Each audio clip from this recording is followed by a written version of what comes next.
Good morning, mga kapatid. Ito na yung gusto nyong marinig. Ha? So, sabi rito ni Boyeng Rimulya, Representative Romualdez, SMR, was responsible for the appointment of Saldico. That's why we have to hold him accountable for that. So, papanagutin po ni Boyeng Rimulya ng Ombudsman si Martin Romualdez. Bakit? Dahil siya yung nagtalaga kay Saldico. So far, ito pa lamang po ang mabigat. Again, so far, ito pa lamang po yung mabigat na ako man ay sang-ayon na siya po ay papanagutin dahil siya po yung appointing authority. Huwag yun nang sabihin sa akin na, bakit? Alam ba ni Martin na gagawin yan ni Saldico? Opo, alam po niya yon. Gaya ng binabanggit ko dati pa, yung kanyang moral obligation, nasira niya po ni Martin Romualdez sapagkat nung panahon ni itong dating speaker Boy 10K, nung panahon ni Duterte, 2020 budget yun, kung di ako nagkakamali, hinostage nila at kabilang doon si Martin Romualdez. Di ba't nagpapalitan na ng term sharing? Merong term sharing na noon. Ngayon, inaano ni Velasco na ako na ang uupo. Ang gusto naman ni Cayetano, siya pa rin.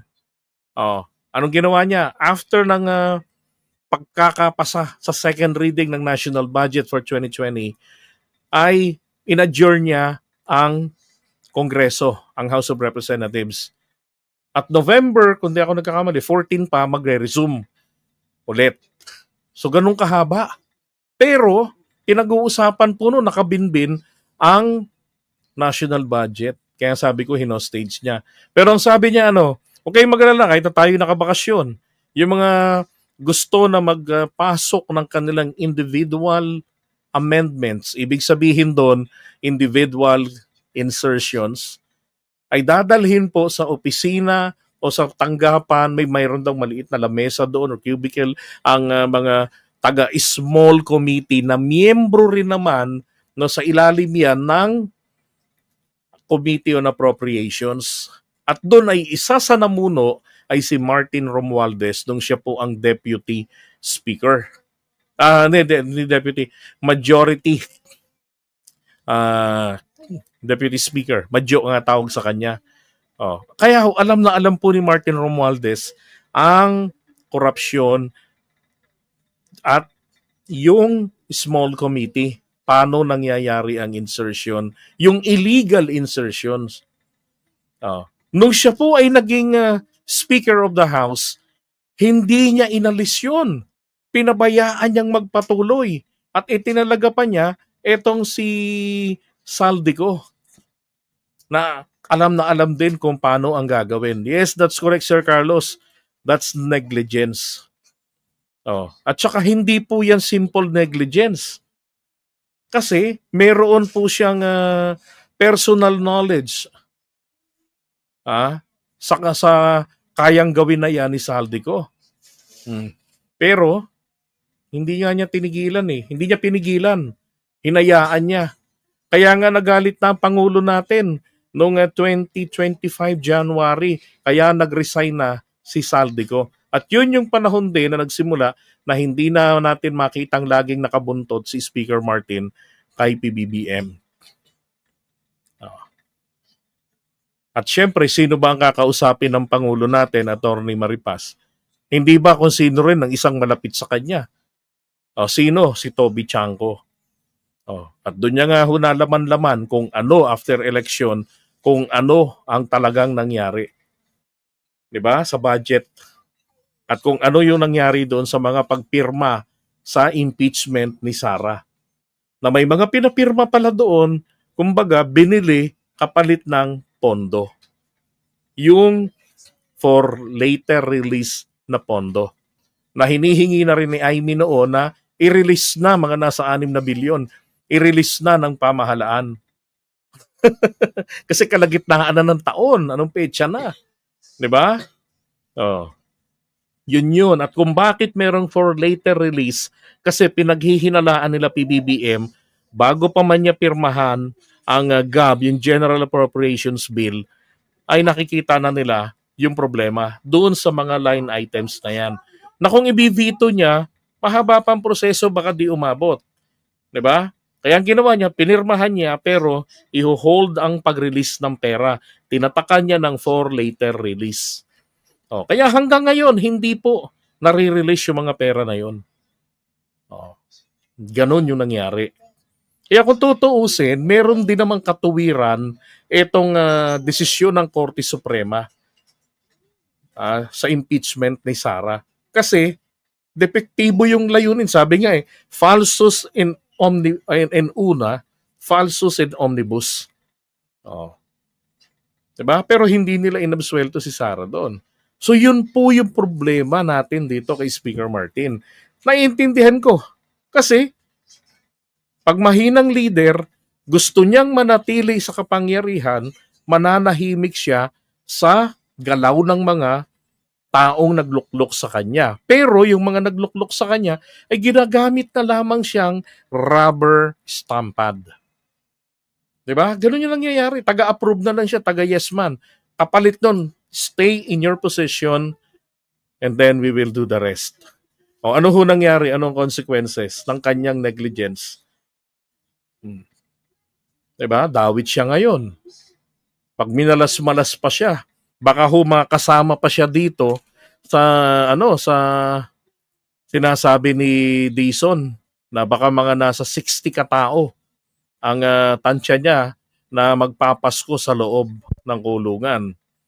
Sabi nga ni Boying, meron siyang mga sasampahan na ng kaso. Ito ho, 11-11. Lazada ba to? Shopee? 11-11. May sasampahan na siya ng kaso na may kinalaman dyan sa flood control scandal sa Sandigan Bayan. Nako, pagdating ng Sandigan Bayan, mabilis-bilis na yan. Nagpapalabas ng, di ba, ng pagpapa-aresto sa kanila. At depende sa kaso. Yung mga may mga plunder na masasampang kaso, talaga namang walang piyansa yan. Sabi ni attorney, gross negligence or excusable negligence lang ang pwedeng ikaso nila kay Martin Romualdez. Kaya lang, ang excusable negligence ay generally results in no punishment or liability. That's a good point, attorney. Kaya naman po, mga kapatids, ito yung gusto kong sabihin sa inyo. Buti na lang dito to nilagay, sinulat niya na. Hindi ho ba ang witness protection program, sinasabi nga ho ng iba, na qualified ba si Martin Romualdez na maging state witness? Pwede ho. Kasi titignan doon na hindi ka ba yung most guilty. Guilty ka, may kasalanan ka, pero ikaw ba yung pinakamalala? Hindi. Yung sa kanya, negligence lang niya . Diba? Sabihin na natin gross negligence kasi meron siyang personal knowledge talaga doon. Nahawakan niya yung small committee nung panahon ni dating Pangulong Duterte na alam ng taong bayan kung anong korupsyon ang nangyari din doon. And prior to that, yung budget, 'di ba, national budget din yung nauna, nag-veto rin ng dating Pangulong Duterte sa 2019 GAA. Kasi yung 2018 nung prinoseso yon, may mga insertion din ng kongresista doon. Alam din niya yung nangyari doon. 'Di ba? Pero hindi yan kasing bigat ng level ng ginawa nila Diskaya. Hindi yan katulad ng ginawa ng iba na talaga namang nanghihingi po ng pera. Attorney, matanong ko lang, yun pong sinasabi na gaya ng ginawa ni Chis Escudero, nakipag-meeting, tapos sinabi niya na alam ko yung ginagawa niyo, okay naman ako dyan. Pakisabi kay SEC magbabarin sa akin ng project. Yun po ba ay kwalipikado para maituring na ito ay bribery? Kasi po ang alam ko ang bribery ay kusang dadalhin ng pera o kung anuman na biyaya, na obligation, 'di ba? Para sa isang kapalit na pabor. 'Di ba? Pero ang nangyayari ito iba eh. Hinihingi nila yung pabor. Hinihingi nila yung pera, yung kickback o komisyon or whatever. Bribery ho ba yun? Oh, parang hindi bribery eh. Di ba Richard Romakin? Parang hindi bribery yun eh. Hintayin natin sagot ni attorney. Di ba? Para malaman rin natin ano bang dapat na maikaso rito kina Cheese. O, kina Jinggoy, sa mga nabanggit, kila dating congressman ng Quezon City, kila Arjo Atayde, kila Marvin Rillo. Di ba? Para malaman natin. Kasi yun ang sinasabi. Kumukolekta sila. Tingin ko hindi ho bribery yun eh. Hindi ho panunuhol yun eh. Di ba? Kasi wala namang hinihinging kapalit. Pero sila ang humihingi ng pera. Hindi ko alam kung extortion ba yun or what. Di ba? Hinihingi nila yung pera na galing sa gawang masama. Okay. So, balikan natin yung Witness Protection Program. Since hindi naman po yan kasing bigat ng korupsyon na ginawa ng iba, na ipinapasok, katulad nitong gusto mangyari ni Marcoleta, ipasok itong mga diskaya. Yun pala kasi para maprotektahan ng mga Duterte at yung mga kaalyado nito nung mula pa ng 2016. Kaya sinasabi ng isa kayo na bakit daw binabalik diversionary, hindi ho. Mismo nagsalita yung mga testigo eh. 2016 kami nag-start. Tapos ano nangyari? 'Di ba? Palala ng palala hanggang sa nagka-booking-bookingan na talaga dahil gumalaw na ang Panginoong Diyos dito na sa administrasyon ni PBBM. 'Di ba? Kaya kung sabihin na hindi pasok si Martin Romualdez, naku po pwede ho. Unang-una, tignan lang natin, meron ba siyang alam sa nangyari na to? Sino-sino sa mga taga-Committee on Appropriations? Sino-sino sa mga kongresista ang nagpapasok ng illegal na insertions? Ang insertions kasi dapat ginagawa yan during budget deliberation sa committee levels or committee level or doon po sa plenaryo para may transparency. Alam ng proponent, alam nung sponsor. Alam ng proponent yung nag-request ng budget. For example, DOH, nandun yung cabinet secretary ng DOH, mga undersecretaries, di ba? Sa budget hearing or budget briefing. Tapos, pagdating ng plenaryo, pagsasapinal ng kanilang pondo, nandun din po sila. So kung mayroong mga pagbabago, alam nila. Pwede nilang harangin at ipilit ipagtanggol yung kanilang hinihingi. Alam nila yung proseso. Yung pong illegal insertion, ito po yung wala kayong kaalam-alam. Susurpresahin na lang kayo. Yung budget na hiningi ninyo na sabihin natin 100 million para sa 10 proyekto, magugulat na lang kayo, bigla kayong merong 500 proyekto, tapos, 1,000 times lumobo yung budget nyo. Di ba? Okay, so ulitin ko lang.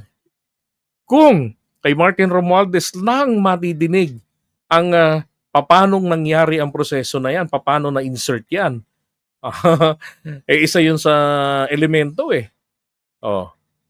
Tapos hindi naman siya yung katulad ng ginawa ni na Alcantara na may sariling sistema paano kurapin ang proyekto. 'Di ba?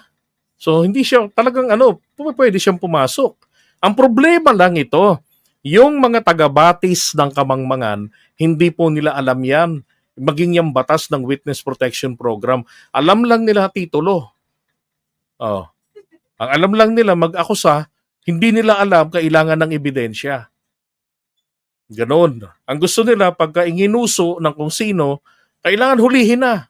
Parang nung panahon ni Duterte. Di ba? Sa ngalan ng revenue, kada mapatay may kita, nakukobrahin daw kay Bongo, na inamin naman ni Bongo, gagawin na, patayin nila. Katawiran, yung mga dead meat, hindi naman na hindi naman na makakapagsalita yan. Di ba? Hindi na makakapagtanggol ang sarili nila yan. Ay, nako. Pero, ito yung sinabi rito, so far. Nga pala, kanina, si Ping Lacson din. 'Di ba? Sabi nga niya pinaka-importante na lumabas si Gutesa kasi tanging siya lamang yung nakapag-implicate kay Martin Romualdez. Si Chis Escudero nung nagngangaw-ngaw, wala naman siyang binanggit na sinasabi niya na meron siyang personal knowledge kasi kailangan yun na si Martin Romualdez ay ganitong korupsyon ang ginawa. Wala. Puro lang ang iyak niya, si Martin daw yung tumira sa kanya. Tinira daw siya patalikod. Oh, si Martin yung kanyang pinag-iinitan doon na sumisira sa kanya. Yun lang. Hindi sapat yun. Pero yung testamento ni Gutesa, yun, sabi ni Ping Lacson, kailangan niyang panindigan na matest, may scrutiny. Di ba? Pagkatapos doon, pwedeng magamit ito na masampahan ng kaso si Martin Romualdez provided meron itong additional details ng katibayan na totoo yung kanyang sinasabi. Hindi pwedeng laway-laway lang. Alam mo, binigyan kayong instruction. Di ba? Text message.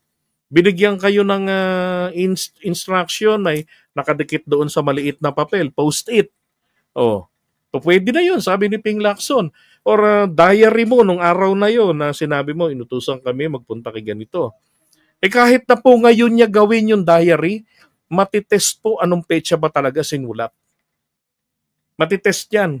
Kung magkakaroon ng laboratory test, malalaman yan. Ito ba, noong ganitong petsa ba ito tumutugma sinulat? O ngayon lang? Di ba, yun ang sinasabi ni Ping Lacson kanina sa press con niya.